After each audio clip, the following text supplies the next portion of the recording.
আসসালামু আলাইকুম। আশা করি আপনারা সবাই ভালো আছেন। গত সপ্তাহে আমার বিভিন্ন ভিডিও বা বিভিন্ন পোস্টের কমেন্ট সেকশনে আপনারা যে কমেন্টগুলো করেছেন তার মধ্যে সবচেয়ে বেশি যে স্টকটার নাম আমার চোখে পড়েছে সেটা হচ্ছে ডিএসএসএল। ডিএসএসএল স্টকটির বর্তমান কন্ডিশন, সম্ভাব্য কি হতে পারে সেই সম্পর্কে আপনারা জানতে চেয়েছেন। আজকের ভিডিওতে আমি শুধুমাত্র সেই ডিএসএসএল এর ব্যাখ্যা আপনাদের সামনে বলতে চলেছি। তবে আমি শুরুতেই বলে রাখছি, এইটা শুধুমাত্রই একটা টেকনিক্যাল অ্যানালিসিস হতে চলেছে। এর মানে এই না যে স্টকটা স্পেসিফিকভাবে ওই প্রাইস পর্যন্তই যাবে। বিনিয়োগ করা বা ইনভেস্টমেন্ট করেন কিংবা ট্রেডিং করেন, এই সিদ্ধান্তগুলো অবশ্যই আপনি আপনার মতো করেই নেবেন। আমি আপনাকে এই ভিডিওটা তৈরি করে দিচ্ছি শুধুমাত্র টেকনিক্যাল চার্টের ভিত্তিতে স্টকটি কোন পজিশনে আছে এবং এই পজিশন থেকে পজিটিভলি মুভ করলে কি হইতে পারে, নেগেটিভলি মুভ করলে কি হইতে পারে সেই সম্পর্কে শুধুমাত্র একটা ধারণা দেওয়ার জন্য। বাকিটা আপনি আপনার টেকনিক্যাল অ্যানালিসিসের নলেজ ব্যবহার করে নিজের মতো করে অ্যানালিসিস করে তারপরে বিনিয়োগের সিদ্ধান্ত নেবেন। আসেন ডিএসএল স্টকটা নিয়ে যদি আমরা দেখি, প্রথমে আমরা যে জিনিসটা দেখব, এই স্টকটা আছে কোথায়। এই স্টকটা আপনি যদি তার টেকনিক্যাল চার্টের দিকে লক্ষ্য করেন তাহলে আপনি দেখতে পাবেন যে স্টকটা একদম বটম পজিশনে আছে। মানে একদম যে তার ট্রেন্ড লাইনের বটম সাপোর্ট লেভেল, সেই বটম সাপোর্ট লেভেলেই সে আছে। দেখেন, খেয়াল করলেই দেখতে পাচ্ছেন। তার মানে এই যে বর্তমানে মুভমেন্টটা শুরু হয়েছে, এবার যদি আমি একটু ডেইলিতে যাই, এই মুভমেন্টটা এখান থেকেই শুরু। এই কথাটা কেন বললাম? এই কথাটা বলার উদ্দেশ্য হচ্ছে, হয়তো আপনি এই মুভমেন্টটা দেখতেছেন কিংবা আপনি এই মুভমেন্টটা দেখতেছেন, তখন আপনি এই মুভমেন্টটার হিসেবে চিন্তা করবেন এটা কত দূর পর্যন্ত যেতে পারে। বাট আসলে এই মুভমেন্টটা কিন্তু এখান থেকে শুরু না। এই মুভমেন্টটা শুরু হয়েছে এইখান থেকে। এইখানে একটা সুইং কমপ্লিট করে তারপরে এখানে অ্যাকুমুলেট হয়ে এখানে ব্রেকআউট দিয়ে নেক্সট সুইংটা এখানে তৈরি করেছে। ঠিক তেমনি ভাবে যখন আপনি এই অংশটাকে প্রেডিক্ট করবেন তখন কিন্তু মুভমেন্টটা শুধুমাত্র এখান থেকে কাউন্ট করে এই পর্যন্ত চলেছে, এখানে কতগুলো মুভ হবে ব্যাপারটা এরকম না। কারণ এইখান থেকে একটা এক্সিস্টিং সুইং তৈরি করে একটা ওয়েব সার্কেল কমপ্লিট করে তারপরে কিন্তু এটা চলমান ওয়েবের অংশ, চলমান আপ ট্রেন্ডের অংশটা এক্সটেন্ড হয়েছে।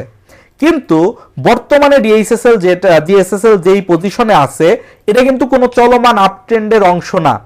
ডিএসএসএল একটা এস্টাবলিশড বটম ক্রিয়েট করেছে, এটা আপনাকে আগে প্রথমে বুঝতে হবে।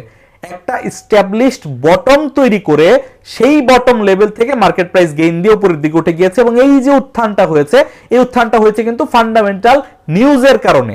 একদম 6 টাকা 7 টাকা লেভেলে থাকা একটা স্টক হঠাৎ করেই একটা কোয়ার্টারে 30 পয়সা ইপিএস দিয়ে দিয়েছে, যার অ্যানুয়াল ইপিএস 1 টাকার উপরে দেখাচ্ছে এক্সপেক্টেড। সো এটা তো স্বাভাবিকভাবেই 10 টাকার নিচে থাকবে না। ওই স্টকটার প্রাইস 15 টাকার আশেপাশে। টুডে অর টুমোরো এই ইপিএসটা যদি আগামী কোয়ার্টারেও ধরে রাখতে পারে, এই স্টক ডেফিনেটলি 15 টাকা পার করে 20 টাকার কাছাকাছি চলে যাবে। কারণ মার্কেটে অন্য যত সকল স্টক আছে যেগুলো ইপিএস 1 টাকার ওপরে আছে সেগুলো কিন্তু 17 টাকা 18 টাকা এরকম রেঞ্জে আমরা দেখতে পাই। সো সেই হিসাবে এই স্টকটা আস্তে আস্তে টুডে অর টুমোরো বাড়বে। বাট কথা হচ্ছে, সেই বাড়াটা কত সময় লাগতে পারে, টেকনিক্যাল চার্টের ভিত্তিতে এখন কতটুকু অলরেডি অতিক্রম হয়ে গিয়েছে, সামনে আমাদের কি করণীয় হতে পারে, বিনিয়োগের প্ল্যানগুলো কেমন হতে পারে, সেই জিনিসগুলো আমরা একটু বোঝার চেষ্টা করব। প্রথমত, এখান থেকে একটা ওয়েভ কমপ্লিট করে এইখানে একটা ব্রেকআউট দিয়ে নতুন ওয়েভ তৈরি করেছে। আপনি যদি এটাকে এবিসি কনসেপ্টে চিন্তা করেন, এবিসি অর্থাৎ যদি মনে করেন যে এটার এক্সটেন্ডেড হবে না, এটা ইম্পালস হবে না, সেই ক্ষেত্রে এই স্টকটা তার টার্গেট অ্যাচিভ করে ফেলেছে। এটা হচ্ছে 1 নাম্বার পয়েন্ট। এটার মানে হচ্ছে আপনি যদি প্রিভিয়াস রিজেকশন জোনগুলো খেয়াল করেন, প্রিভিয়াস রেজিস্ট্যান্স লেভেলটা খেয়াল করেন, ঠিক সেই রেজিস্ট্যান্স লেভেলটাকে টাচ করে ফিবোনাচির এক্সটেনশন স্কেলে 168% রেঞ্জ ছিল 13 টাকা 20 পয়সা, এই স্টকটি 13 টাকা পর্যন্ত উঠেছে। 20 পয়সা এদিক সেদিক হতেই পারে। তার মানে ফার্স্ট মুভে যতটুকু পর্যন্ত এক্সটেন্ড হওয়ার কথা ততটুকু পর্যন্ত এক্সটেনশন অ্যাকচুয়ালি হয়ে গিয়েছে। এটা হচ্ছে 1 নাম্বার কথা।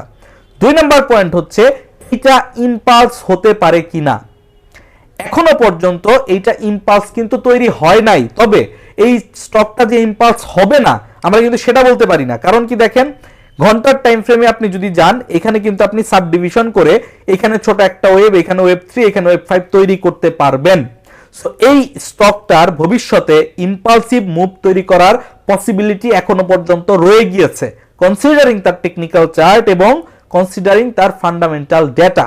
বাট রিসেন্ট একটা মুভে যেহেতু স্টকটি 40% উপরে গেইন দিয়ে দিয়েছে এবং তার নিয়ারেস্ট টার্গেট হিট করে ফেলেছে, আমি যদি আরো একটি ইন্ডিকেটরের মাধ্যমে আপনাকে বুঝাই, আপনি দেখেন RSI তে এই স্টকটা 87 মানে ওভার সোল্ড এরিয়াকে হিট করেছে। আপনি একটু প্রিভিয়াস লেভেলগুলো খেয়াল করেন, যখন RSI এরকম ওভার হিটেড এরিয়াতে যায়, RSI কিন্তু আস্তে আস্তে আবার সেটেল ডাউন হয়, প্রাইস কিন্তু আবার কারেকশন করে। এই লেভেল থেকে দেখেন এর প্রিভিয়াস লেভেলগুলো তো RSI যখন উপরের দিকে গিয়েছে, এখান থেকে কিন্তু আবার কারেকশন করে তারপরে বেড়েছে ঠিকই, কিন্তু এখান থেকে কিন্তু প্রথমে কারেকশন করে তারপরে বেড়েছে। এই কথাটা বলার উদ্দেশ্য হচ্ছে RSI যেই লেভেলে গিয়েছে এটাকে সেটেল ডাউন হইতে হবে। সেটেল ডাউন হওয়ার জন্য এটা হইতে পারে যে মার্কেট প্রাইস অনেক নিচে আসবে না, এই রেঞ্জের মধ্যেই বেশ কিছুদিন ঘোরাঘুরি করবে, এটা হওয়া পসিবল, যেমনটা এইখানেও আমরা দেখতে পেয়েছি। কিন্তু ইমিডিয়েটলি এখান থেকে অনেক দূর উপরের দিকে গেইন দেওয়ার চান্স অনেকটাই কম। ঘটনাটা কিভাবে করে ঘটতে পারে?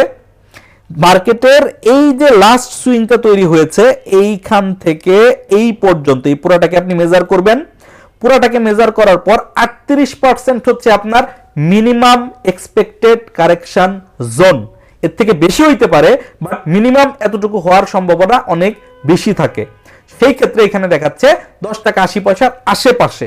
সো এখানে ঘটনাটা এমন ঘটতে পারে যে মার্কেট প্রাইস এইভাবে করে নেমে এইভাবে ABC তৈরি করলো, এবং ABC তৈরি করার ফলাফল হিসেবে আমরা দেখতে পেলাম যে এইখানে একটা ফ্ল্যাগ প্যাটার্ন তৈরি করলো, এবং এই যে ফ্ল্যাগ প্যাটার্নটা তৈরি হওয়ার সম্ভাবনা আছে, সেই ফ্ল্যাগ প্যাটার্নটা যখন ব্রেকআউট দিবে তখন এইখান থেকে মার্কেট প্রাইসটা আবার এরকম করে উপরের দিকে উঠবে।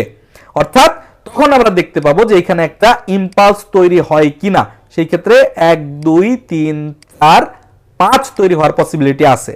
এক্ষেত্রে আমি আপনাকে আগে থেকেই বলে রাখি, আপনি খেয়াল রাখবেন যেভাবে 1 থেকে 2 পর্যন্ত যে কারেকশনটা চলেছে, এই কারেকশনটা কিন্তু খুব অল্প সময়ে হয়েছে। খেয়াল করে দেখেন, এখান থেকে যে উপরের দিকে উঠলো, এরপর এই কারেকশনটা কিন্তু অনেক সময় ভরে হয় নাই, একই মাসের মধ্যে কারেকশনটা কমপ্লিট করে উপরে উঠে গিয়েছে। সো যেহেতু 2 নাম্বার কারেকশনটা, ওয়েভ 1 থেকে 2 এ নামার কারেকশনটা অল্প সময়ে হয়েছে, সেই ক্ষেত্রে 3 থেকে 4 এ নামার কারেকশনটা একটু বেশি সময় নিয়ে হওয়ার পসিবিলিটিস আছে, যেই কারণে এখানে একটা ফ্ল্যাগ প্যাটার্ন তৈরি হবে বলে আমি ধারণা করছি। এখানে ফ্ল্যাগ প্যাটার্ন তৈরি হওয়া কিন্তু বাধ্যতামূলক না। আমি রেগুলার বেসিসে মার্কেটকে কয়েক বছর যাবত মনিটর করতেছি, বিভিন্ন স্টকের চার্ট প্যাটার্নগুলো নিয়ে রিসার্চের মতো করে অ্যানালিসিস করার চেষ্টা করতেছি, যার অভিজ্ঞতার আলোকে আমি শুধুমাত্র ধারণা করে বলতেছি যে এইখানে ভবিষ্যতে একটা ফ্ল্যাগ প্যাটার্ন তৈরি হইতে পারে। না হইলে কিছুই করার নাই, কোনো অসুবিধাও নাই। বাট এই ধরনের একটা জোনের মধ্যে এই স্টকটার প্রাইস অ্যাকুমুলেট হওয়ার পসিবিলিটি অনেক বেশি। এটা কারেক্টিভ মোডে থাকবে, তবে অনেক বেশি প্রাইজের কারেকশন আমরা দেখতে পাবো না। আবার বলছি, অনেক বেশি প্রাইজের কারেকশন আমরা দেখতে পাবো না।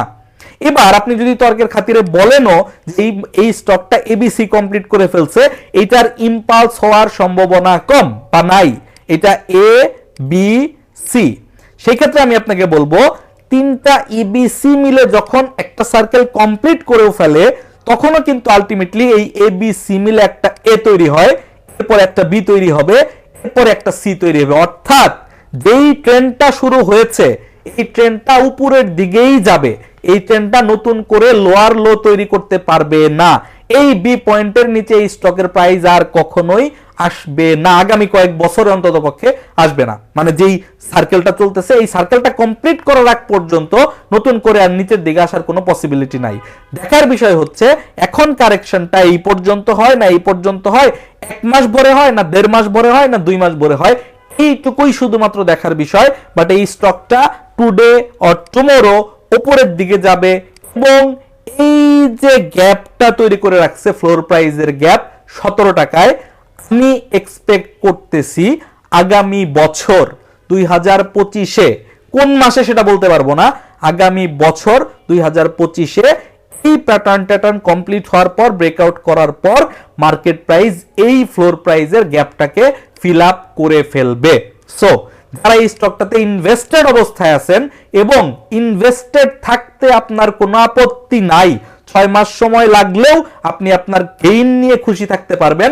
সেই ক্ষেত্রে পরামর্শ হচ্ছে আপনি এই স্টকটা দীর্ঘমেয়াদে হোল্ড করতে পারেন। এই স্টকটা নতুন করে আপনার বাই রেটে চলে আসার কোনো পসিবিলিটি নাই। সো আপনি এই স্টকটাকে শক্ত করে ধরে রাখেন। অনেক সময় নিতে পারে, অনেক পেইন আপনাকে দিতে পারে, বাট আলটিমেটলি তার প্রাইস উপরের দিকেই যাবে। এটা হচ্ছে 1 নাম্বার পয়েন্ট। 2 নাম্বার পয়েন্ট হচ্ছে যারা এই স্টকটাতে বিনিয়োগ করেন নাই, নতুন করে কেনার চিন্তা ভাবনা করতেছেন, আমার ব্যক্তিগত পরামর্শ হচ্ছে একটু এই লেভেলটাকে অবজার্ভ করেন। আমার ধারণা বা আমার অ্যানালিসিস নলেজ আমাকে বলছে যে এখানে একটা ভালো সময় অতিবাহিত হওয়ার পসিবিলিটিস আছে। সো সেই জিনিসটা একটু খেয়াল রেখে সময়টা যখন অতিবাহিত হয়ে যায় তখন আপনি ব্রেকআউট খুঁজে তখন নতুন করে এন্ট্রির প্ল্যান করতে পারেন। তবে হ্যাঁ, লং টার্মে এই স্টকটা উপরের দিকেই যাচ্ছে। স্টকটার ভবিষ্যতের ইনভেস্টমেন্টের ইনিশিয়াল টার্গেট, এটা কিন্তু ইনিশিয়াল টার্গেট, এটা হাইয়েস্ট টার্গেট না। আপনি যদি এই স্টকটাতে ইনভেস্টেড অবস্থায় থাকেন আপনি 17 টাকা পাবেনই। এটার জন্য সময় লাগবে, আপনি টার্গেটের জন্য অপেক্ষা করতে পারেন। এই হচ্ছে স্টকটার বর্তমান টেকনিক্যাল অ্যানালিসিস আমার নলেজ অনুযায়ী। এর বাইরে অনেক কিছুই ঘটতে পারে, সেটা কমপ্লিটলি মার্কেটের উপর। আপনি আপনার নিজস্ব যে সেটআপ, নিজের যে অ্যানালিসিস পয়েন্ট অফ ভিউ, সেই অনুযায়ী দেখে বুঝে শুনে সিদ্ধান্ত গ্রহণ করেন। দেখা হচ্ছে আগামী ভিডিওতে। কোন স্টকের অ্যানালিসিস আপনি জানতে চান বা কোন টপিকের উপর আপনি শিখতে চান, ভিডিওর কমেন্ট সেকশনে কমেন্ট করে জানাতে পারেন। আপনাদের কমেন্টের উপর ভিত্তি করে যেই বিষয়ের উপর বেশি কমেন্ট আসবে সেই বিষয়টা নিয়ে আমি নতুন করে ভিডিও নিয়ে আসার চেষ্টা করব। ভালো থাকবেন সবাই। আল্লাহ হাফেজ। আসসালামু আলাইকুম।